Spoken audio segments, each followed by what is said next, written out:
Une très belle et très utile question. La Sainte Vierge est-elle essentielle à notre vie spirituelle ? Je vous répondrai tout de suite qu'elle est essentielle à notre vie tout court, car il n'est pas dans mes habitudes, ni dans les siennes, j'en suis sûr, de diviser la vie entre la vie de la terre et la vie du ciel, entre vie quotidienne et vie spirituelle. On doit être spirituel quand on fait nos courses et sentir que la prière ne nous plonge pas dans un monde éthéré, loin des actes les plus concrets, les plus quotidiens de la vie.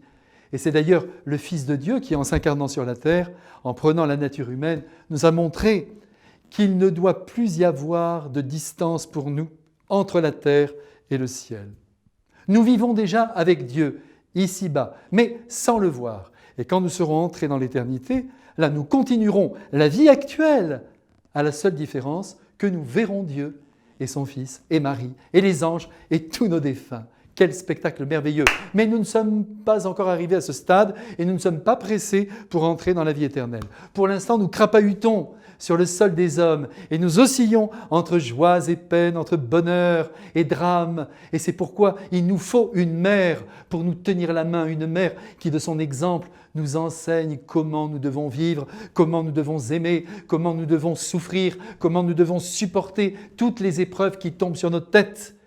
Et par son aide actuelle, car en ce moment où je vous parle, la Sainte Vierge est vivante, elle nous encourage à suivre son Fils.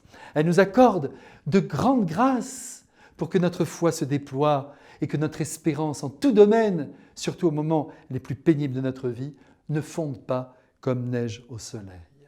Et puis si Marie n'était pas là, eh bien il manquerait une note maternelle à la partition du christianisme qui depuis des siècles et sur tous les tons annonce que seul l'amour comble le cœur de Dieu, l'amour que nous lui portons et l'amour que nous donnons aux autres. Et qui mieux qu'une mère peut nous révéler et nous faire entrer dans le mystère de l'amour ? Marie en toute sa vie n'a fait qu'aimer. De son oui joyeux offert au Père Céleste à l'âge de 3 ans, à son oui douloureux prononcé au pied de la croix, oui à la mort de son Fils, pour que celui-ci redonne vie à toute l'humanité, l'amour en elle a débordé de toutes parts. Et aujourd'hui, c'est encore elle qui nous pousse à incarner l'amour. Elle qui reçut un jour dans son ventre l'amour infini.